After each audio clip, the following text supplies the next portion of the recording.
리틀 도서관, 매주 한 권, 휴먼 터치. 저는 일상에서 책과 다정하게 지냅니다. 사람과 세상과 더 다정하게 지내고 싶어서 책 맛보기를 합니다. 이번 책의 저자 최진석은 말을 아주 잘합니다. 저자를 인터뷰한 유튜브 영상을 봤습니다. 귀에 쏙쏙 들어올 정도로 하도 말을 잘해서 글도 잘 쓸까 궁금해서 책을 찾아보게 되었습니다. 제 손에 들어온 책은 탁월한 사유의 시선이라는 전자책입니다. 제목에 있는 탁월한이라는 단어를 약간 버거워하면서 책을 펼쳤습니다. 그런데 책은 저자의 강의를 묻고 발간한 것이었습니다. 저자의 말을 책으로 만난 셈입니다. 저자의 말이 아닌 순전한 글을 만나고 싶었지만 그럴 수 없었던 것이 조금은 아쉬웠습니다.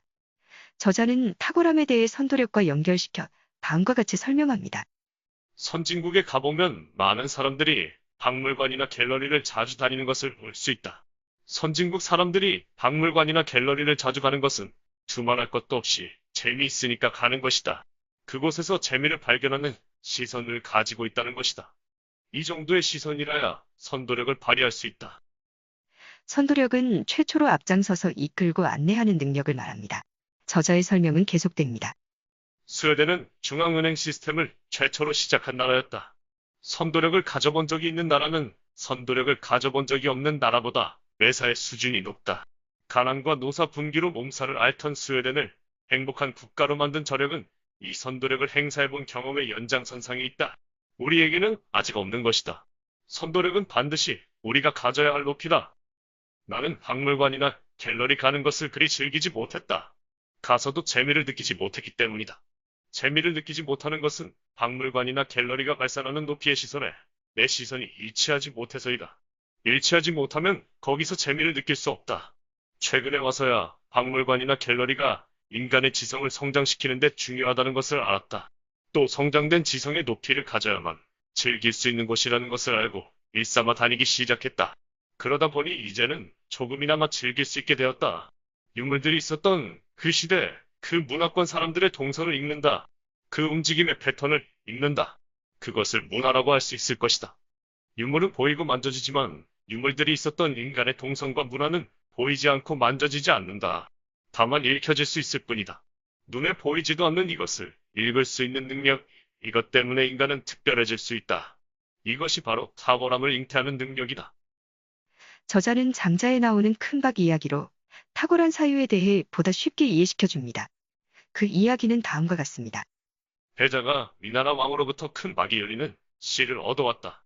박하면 보통 물을 떠먹거나 물을 담아서 가지고 다니는 두 가지 용도로 생각하는데 엄청나게 큰 박이 열려 기존에 알고 있던 두 가지 용도와는 전혀 맞지 않게 되자 배자는 이것을 필요 없다고 깨버렸다. 배자는 숙고하거나 새로운 용도를 찾는 수고로움을 자초하지 못하고 자신이 이미 알고 있는 용도와 맞느냐 맞지 않느냐만 따진 셈이다. 기존의 용도와 맞지 않는 상황이 발생하면 새로운 용도를 계속 숙고해야 한다. 그러면 새로운 용도를 발견해내는 매우 즐겁고 위대한 성취를 이룰 수 있다. 지적으로 부지런한 사람은 이미 확립된 가치나 이념을 항상 넘어서려고 노력하는 사람이다. 장자는 이런 의미에서 해자를 숙대대론같이 좁은 마음을 가지고 있다고 힐난한다. 기존의 고정관념으로부터 이탈해서 큰 박을 배로 만들어야 되겠다고 판단하는 능력이 통찰력이다. 기존의 관념에 붙잡혀 있는 사람에게는 통찰력이 절대 발휘될 수 없다. 저자 최진석은 철학자인데 실천 철학자라고 합니다. 전형적인 철학자의 이미지에서 이탈하고 싶어하는 저자의 속내가 읽혀지는 듯합니다. 실천을 강조하는 저자의 편을 들어봅니다. 철학이란 철학자들이 남긴 내용을 숙지하는 것이 아니라 자기가 자기 삶의 격을 철학적인 시선의 높이에서 결정하고 행위하는 것, 그 실천적 영역을 이해한다. 저자는 우리들이 장자 책을 감명 깊게 읽고 난 후 장자를 닮은 삶을 살아가기를 원하는 것에 대해 이의를 제기합니다. 장자는 결코 누구와 닮은 삶을 산 사람이 아니라고 말입니다. 저자의 말을 옮겨봅니다. 우리가 흔히 아는 철학자들 누구도 다른 누군가를 닮기 위해서 살지 않았다. 그들은 모두 자기만의 시선으로 자기처럼 산 사람들일 뿐이다. 자신만의 고유한 시선으로 이 세계에 철학적으로 접근한 사람들이다. 그런데도 사람들은 칸트를 배우면 칸트처럼, 노자를 좋아하면 노자처럼, 공자를 좋아하면 공자처럼 살아보려고 한다. 철학을 공부한다는 것은 앞선 철학자처럼 살아보기 위한 것이 아니다. 그 철학자가 철학적 사유의 결과물이나 이론을 남길 때 사용했던 바로 그 높이의 시선을 자기도 한번 사용해 보는 것이 철학을 공부하는 올바른 태도이다. 장자를 읽고 감명을 받았으면 장자처럼 사는 일을 꿈꾸기보다는 오히려 자신도 장자가 사용했던 높이의 시선을 지금 자신의 시대에서 사용해 보려고 덤빌 일이다. 저자는 이처럼 철학자를 닮으려고 하지 말고 철학자의 높은 시선에 주목하라고 합니다. 저자는 맹자의 말을 빌어서 책에 빠지지도 말라고 다음과 같이 당부합니다. 맹자는 무조건 책만 믿는 것은 책이 없는 것만 못하다라고 말했다. 책은 쓴 사람의 관점이 들어있다. 그런데 맹목적으로 책을 믿고 적용하면 책의 관점에 지금 세상을 가두는 꼴이 된다. 자신의 지혜로 책을 사용하려면 우선 자신이 우뚝 서 있어야 한다. 책의 이론이나 관점을 갖추는 한 자기는 드러나지 못한다. 이런 상황에서는 창의력이 생길 수 없다. 탁월한 사유의 시선? 이라는 책은 철학적 시선의 높이를 올리는 방법론을 전개하고 있습니다. 저자는 시선의 높이가 삶의 수준을 결정한다고 봅니다. 선진국 진입을 위해서는 철학적 성숙이 기반되어야만 한다고 주장합니다. 책의 처음부터 끝까지 강조하고 있는 것은 선진성, 탁월성, 창의성, 주체성, 지적 근면성, 궁금증과 호기심, 꿈 등입니다. 그것들은 모두 철학적 시선의 상승과 연결되는 것들입니다. 결국 철학이 삶의 질과 국가 발전을 선도한다고 저자는 목청을 높입니다. 저자는 선진국과 후진국을 가르는 것은 시선의 높이에 있다고 다음과 같이 말합니다. 선진국은 선진국을 유지할 시선의 높이에서 운영되고 후진국은 후진국적 시선의 높이에서 운영된다. 여기서 시선의 높이가 생각의 높이이고 생각의 높이가 삶의 높이이며 삶의 높이가 바로 사회나 국가의 높이이기 때문이다. 우리의 삶을 철학적 차원으로 상승시키지 못한다면 성장은 기대하기 어려울 것이다. 저자는 대한민국이 선진국이 된다는 것은 불가능에 가까울 정도로 어려운 일이라고 합니다. 선진국 진입의 어려움과 그 가능성에 대해 다음과 같은 비유를 듭니다. 피아니스트가 뮤지션으로, 뮤지션이 아티스트로 상승할 수 있다. 피아노 연주자가 음악가까지 올라가는 난이도가 5 정도 된다고 한다면 음악가에서 예술가로 올라가는 난이도는 대략 5만 정도 될 것이다. 예술가로 올라서는 일은 그만큼 어렵다. 없는 길을 여는 단계와 이미 있는 길을 따라가는 단계는 차원이 다르다. 없는 길을 여는 것은 매우 어려운 일이다. 그런데 인간에게는 이 어려운 일을 할 수 있도록 구비된 능력이 있다. 바로 상상력과 창의력이다. 후진국에서 중진국으로 올라서는 난이도가 5 정도 된다면 중진국에서 선진국으로 올라서는 난이도는 역시 5만 정도가 된다.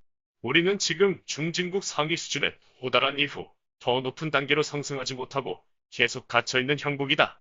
선진국으로 진입할 수 있는 방향으로 매질하면 상승하겠지만 그렇지 못하면 정체하거나 퇴보할 수밖에 없다. 저자는 우리나라가 선진국으로 도약하기를 간절히 꿈꾸는 것 같습니다. 저자는 우리나라가 선진국이 되기 위해서는 우선 버리는 일부터 시작해야 한다고 합니다. 저자는 첫째로 버려야 할 것은 이념 대립이라고 합니다. 대립의 공존을 도모해야 하는 이유는 그것이 미래적이며 실용적이기 때문이라며 다음과 같이 설명합니다. 산업화의 틀도 민주화의 틀도 이제는 모두 낡았다. 산업화 세대도 민주화 세대도 각자 자기 틀에 갇혀서 자기가 날고 병든 것을 모른다. 그렇기 때문에 서로 핏대를 세우고 목소리를 높이는 것이다. 민주화 세력들도 그들이 비판하는 산업화 세력과 다를 바 없이 썩은 깃발일 뿐이다. 자기 틀로만 세계를 볼 줄 알지 유동적 세계 안에서 미래를 향한 목표를 설정하는 지성적 능력을 보여주지 못한다. 누가 되었든 신념화된 자기 소리만 계속 해대는 사람은 일단 지적이지 않다. 논변을 지성이나 지혜로 보지 않는 이유는 지식이나 이론의 비상적인 조합에 머무를 뿐 인격적인 깊이에 다 있지 않기 때문이다. 도덕경에서 탁월한 사람은 논변에 빠지지 않는다. 논변에 빠진 사람은 탁월하지 않다. 라고 했다. 자기가 아는 제한된 지식을 가지고 얼마든지 자신을 꾸미거나 상대방을 괴롭힐 수 있다. 대부분의 논변은 각자 자신의 관점을 정당화하는데 사용될 뿐이다. 그렇기 때문에 지성적인 사람은 논변에 빠지지 않는다. 논변을 넘어서 버리거나 논변을 압도하려고 노력한다. 위대함이나 창의적 활동은 논변에 빠지는 일이 아니라 논변을 끊고 그것을 성큼 넘어가는 일이다. 사회를 변화시키기 위해서는 변화를 꿈꾸는 그 사람이 우선 성숙해 있어야 한다. 혁명이 완수되지 못하는 이유는 혁명을 하려는 사람이 먼저 혁명되지 않았기 때문이라는 함석헌 선생의 말씀을 다시 한번 새길 필요가 있다. 혁명가들이 먼저 성숙되어 있지 않으면 그 혁명은 성공할 수 없다. 개인의 성숙은 매우 높은 수준의 사회적 역할을 하게 되는 것이다. 우리나라는 너무도 오랜 시간을 이념 대립으로 몸살을 앓고 있다. 모두 자신이 믿는 이념만을 진실이라 강변하며 상대방만을 비난하고 탓한다. 우리나라가 한 단계 더 진보하기 위해서 해야 하는 가장 시급한 일은 이 극단적인 이념 대립에 빠지는 지적 단순함에서 빠져나와 각자 자신의 벽을 넘어서는 노력을 해야 하는 것이다. 그것만이 꿈쩍 않고 정체되어 있는 우리 사회를 앞으로 나아갈 수 있는 동력을 갖게 한다. 상승한다는 것은 선진국 차원으로 상승하는 일이다. 저자는 민주주의가 제대로 형성되지 않고 있는 것은 시민이 성숙되지 않았기 때문이라고 말합니다. 민주주의의 주도권은 시민에게 있다. 우리 사회가 아직 미숙하다면 시민이 제대로 형성되지 않았다는 뜻이다. 국민이나 백성은 있어도 시민은 아직 제대로 자라나지 못했다. 하지만 저는 시민의 힘을 믿고 싶습니다. 그동안 많은 한국 사람은 세계를 누비며 여행을 했습니다. 또 유학을 가서 세계 곳곳의 친구들을 사귀었습니다. 몸으로 직접 부대껴가며 여행하고 공부하면서 시야를 넓히고 시선을 높였습니다. 어쩌면 여행이나 유학을 통해 각 나라의 사람과 문화를 직접 경험한 것은 저자가 언급한 철학적 시선 높이기에 유의미한 기여를 했을 것 같습니다. 직접 세계를 목격하고 돌아온 시민은 조선시대의 백성이 아닌 것만은 분명합니다. 이념 중독과 권력 투쟁을 바라보는 눈길이 날카로울 듯합니다. 저자는 아편 전쟁이 서양의 완승이자 중국의 완패라고 단언합니다. 중국의 하층민, 공무원, 군인들이 포함된 많은 백성들이 중독되었으니 전쟁에서 패하는 것은 당연지사입니다. 아편 중독으로 인해 아내와 자식까지 파는 백성까지 생길 정도였다고 하니 국가가 나서서 영토를 다른 나라에 넘길 지경에 이른 것은 너무나 지당한 결말이었을지도 모르겠습니다. 1, 2차 아편 전쟁에서 완패당한 중국의 모습에서 tit-for-tat 전략이 떠올랐습니다. 저에게 tit-for-tat 전략은 응징할 수 있는 힘을 상기시킵니다. 상대방이 배반하면 나도 배반하고 상대방이 협력하면 나도 협력한다는 tit-for-tat 전략은 완전하지는 않지만 효과적인 전략인 것만은 분명합니다. 하지만 배반도 협력도 응징할 수 있는 힘이 있을 때 가능합니다. 만약 상대방이 배반했을 때 나도 배반으로 응징할 수 있는 힘이 없으면 이 전략은 무용지물일 뿐입니다. 응징할 힘을 갖추지 못한 상태에서 응징을 가한다면 재기할 수 없는 더 참담한 완패에 이를 뿐입니다. 응징할 수 있는 힘을 갖춘 상대에게는 쉽사리 배반하지도 못합니다. 이처럼 응징할 힘을 갖춘다는 것은 평화를 상징하기도 합니다. 응징할 힘은 경제력일 수도 있고 외교력일 수도 있고 국방력일 수도 있습니다. 그 모든 힘은 시민의 철학적 성숙을 필요로 합니다. 선진국의 문턱에서 이념 중독과 권력 투쟁에 눈이 멀어 시선을 상향할 기회를 잃으면 자칫 일제강점기와 비슷한 역사를 또다시 마주할 수 있게 될지도 모릅니다. 우리나라와 같은 지리적 환경에서 반드시 필요한 것은 저자가 주장하는 탁월하고도 태연자약한 사유의 시선을 가진 시민일 수도 있겠다 싶습니다.